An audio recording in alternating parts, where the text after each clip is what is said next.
अस्सलाम वालेकुम। अगर आपको अंडर आई डार्क सर्कल का मसला है, पफीनेस है या फिर रिंकल्स है, तो इसके लिए एक कोरियन ब्रांड की क्रीम है, बहुत ज़्यादा इस्तेमाल हो रही है गल्फ़ कंट्रीज़ में, पाकिस्तान में भी आपको आसानी से मिल जाती है ऑनलाइन स्टोर से। ये है सम बाय मी रेटिनॉल इंटेंस।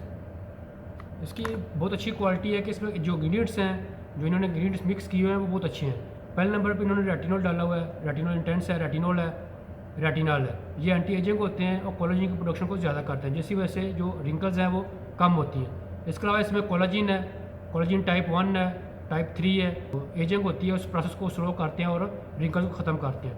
तीसरे नंबर पर इसमें ग्लूटाथायोन है, स्ट्रॉन्ग एंटीऑक्सीडेंट होता है और वो वाइटनिंग करता है। अगर आपको डार्क सर्कल्स है तो उसमें बहुत ज़्यादा मुफीद होता है, क्योंकि वो हाइपरपिगमेंटेशन बनने का अमल होता है, उसको ब्लॉक करता है और डार्क सर्कल को कम करता है। फिर नियासिनामाइड है, नियासिनामाइड भी आपको पता है जो हाइपरपिगमेंटेशन है, जो डार्क सर्कल्स होता है उसको कम करता है। इसके अलावा इसमें टी ट्री ऑयल है जो कि सूथिंग एजेंट होता है। इसमें जिनसिंग है, जिनसिंग एक्सट्रैक्ट है जो कि आपकी जो ब्लड सर्कुलेशन होती है अराउंड द आइज एरिया इसको ज़्यादा करता है। ब्लड सर्कुलेशन ज़्यादा होती है तो कोलेजन की प्रोडक्शन ज़्यादा होती है और जो डार्क सर्कल्स होते हैं वो फेड होते हैं। इसके अलावा इसमें हाइलोनिक एसिड है, हाइलोनिक एसिड स्ट्रॉन्ग जो होता है मॉइस्चराइजर होता है, स्किन को प्लम्प करता है, तो वो भी एज ए एंटी एजिंग काम करेगा।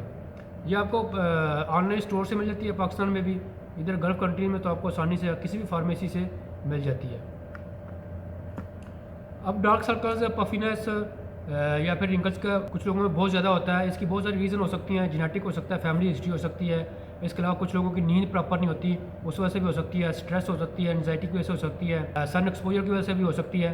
तो वो मुख्तलिफ रीज़न होती हैं। अगर आपको इस किसी वजह से रीज़न हो तो आप उसको कंट्रोल कर सकते हैं। सन एक्सपोजर है तो वो कम करें, जेनेटिक्स है वो तो आप कम नहीं कर सकते, लेकिन स्ट्रेस है या फिर नींद की कमी है या पानी कम पीते हैं तो उसको आप मैनेज कर सकते हैं, वो भी आपके इसमें हेल्पफुल हो सकता है। इसमें रेटिनॉल है जो कि रेटिनोइक एसिड में कन्वर्ट होता है। इसके अलावा इसमें रेटिनॉल है। रेटिनॉल जो होता है ये स्ट्रॉन्गर होता है रेटिनॉल से, क्योंकि ये डायरेक्टली जो है रेटिनोइक एसिड में कन्वर्ट होता है। रेटिनोइक एसिड का बहुत अच्छा कम्प्लेक्स है जो कि स्पीड से अपना काम करता है। कि ये 30 ml की होती है तो ये आपको 2 से 3 महीने के लिए काफ़ी होती है, क्योंकि आपने एक पीस साइज लगाना होता है राउंड द आई।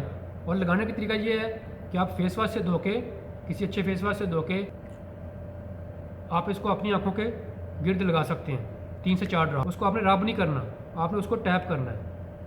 आप नीचे से भी और ऊपर भी टैप करना है, आपने रब नहीं करना, क्योंकि ये बहुत ज़्यादा सेंसिटिव एरिया होता है। अगर आप इसको रब करेंगे तो क्या होता है कि रिंकल्स ज़्यादा पड़ती हैं, तो आपने इसको रब नहीं करना, सिर्फ टैप करना है और हाथ में एक दफ़ा इस्तेमाल करना है। क्योंकि ये रेटिनॉल है तो ये आपकी जो सन सेंसिटिविटी होती है वो बढ़ जाती है, तो आपने सन स्क्रीन लाजमी इस्तेमाल करनी है या फिर आपने सन ग्लासेस लाजमी इस्तेमाल करने हैं, ताकि आपको जो सेंसिटिविटी है सन एक्सपोजर उससे कम हो। और किसी भी जो कॉस्मेटिक प्रोडक्ट है, वाइटनिंग है या इस तरह कोई भी चीज़ होती है, आपने उसको कम से कम जो 3 महीने इस्तेमाल करना है प्रॉपर इफेक्ट के लिए। अगर आप कहें कि 1 महीने में काम चल जाए तो ऐसा नहीं होता, आपने कम से कम जो है रूटीन बनानी होती है 2 से 3 महीने, तब जाके आपको उसका इफेक्ट मिलता है। तो ये आपको ऑनलाइन स्टोर से मिल जाती है, पाकिस्तान में भी बहुत लोग ऑनलाइन स्टोर में आपको बेचते हैं, तो आप किसी भी स्टोर से जहाँ पे आपको सस्ती मिलती है वो ले सकते हैं। अगर इन्फॉर्मेशन अच्छी लगी हो तो वीडियो को लाइक ज़रूर कीजिए, चैनल को सब्सक्राइब करें। वीडियो पाने का शुक्रिया। अल्लाह हाफ़िज़, अस्सलाम वालेकुम।